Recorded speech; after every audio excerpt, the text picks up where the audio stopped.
Welcome to The Explainer. Today, we're diving into something really fascinating, one of the most compelling historical anomalies on record. We're talking about 12 ordinary guys. Fishermen, a tax collector, a few we barely even know by name. They walked with Jesus for 3 short years. The source text we're digging into today lays out a genuinely haunting mystery about what went down after the crucifixion and how these guys' fates literally rippled through history. 11.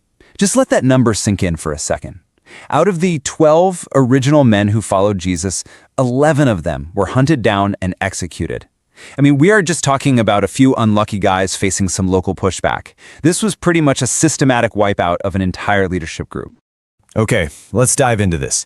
The central mystery our source presents, and honestly the one that historical skeptics consistently struggle to answer, is super simple. Why die for a lie? Right? Why would 12 men willingly face horrific deaths for something they supposedly knew was completely fabricated?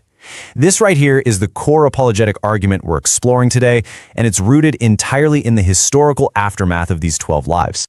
To really grasp the weight of that question, we have to look at the brutal stakes established by the text. These men didn't just quietly fade away into obscurity or go into some peaceful exile. No, they were crucified, speared, beheaded, stoned, flayed, and dragged through the streets. These are absolutely horrific execution methods, and they were dealt out to these men one by one. Now, what's actually really interesting here is how the source gives an honest word on the historical documents. The biblical record itself only directly records 2 of these deaths.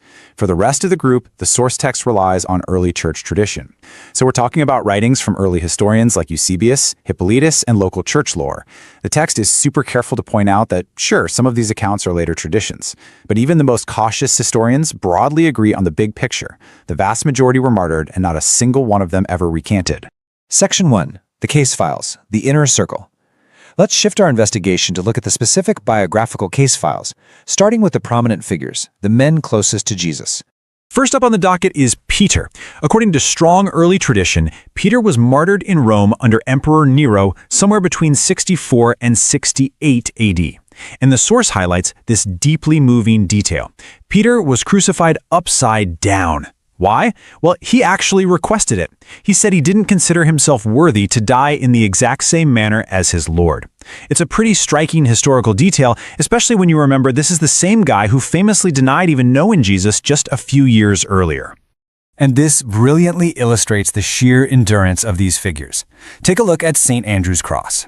Andrew, who was Peter's brother, was executed in Patras, Greece. He was bound, not nailed, but tied to an X-shaped cross specifically to drag out his suffering.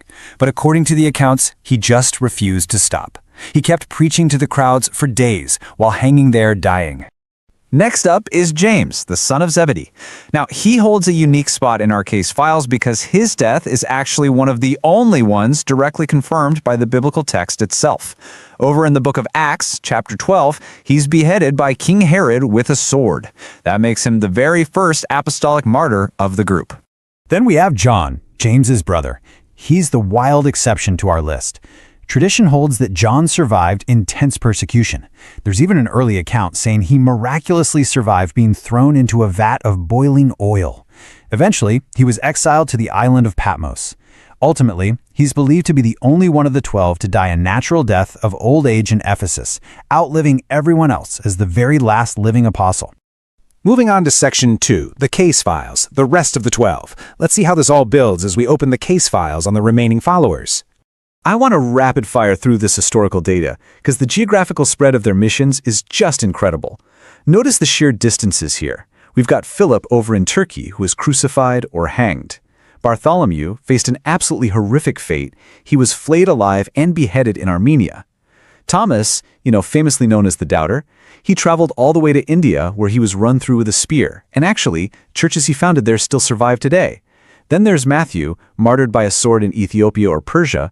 James the Less was stoned, crucified, or beaten. Thaddeus and Simon the Zealot were martyred in Persia, with Simon possibly being sawn in two. The vast global reach of their missions is literally matched only by the gruesome consistency of their ultimate fates. We do also need to briefly address the tragic exception here, Judas Iscariot. The text contrasts him really sharply with the rest of the guys.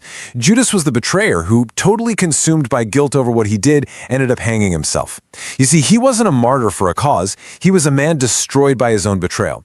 Because of this, he was subsequently replaced by Matthias, who the remaining 11 chose to restore their numbers. And that brings us to our final section, the unanswered argument. This is the climactic synthesis of our explainer, where the source transitions from just laying out historical data to actually formulating a direct argument against skepticism.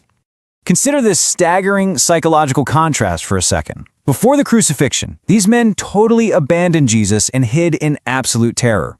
Yet, just weeks later, these exact same men are boldly out there proclaiming the resurrection while staring down imminent, violent death. The source asks us to deeply consider what could possibly transform terrified cowards into fearless martyrs in a matter of weeks. The source breaks down the logic of this transformation step by step. Look, yes, history is totally full of martyrs who die for lies they think are true, but these men uniquely claimed firsthand experience. They said they saw, touched, and ate with a resurrected figure. Because of that, they were in a position to know with absolute certainty whether it was a hoax or not, right? They weren't relying on secondhand belief. They couldn't be sincerely mistaken.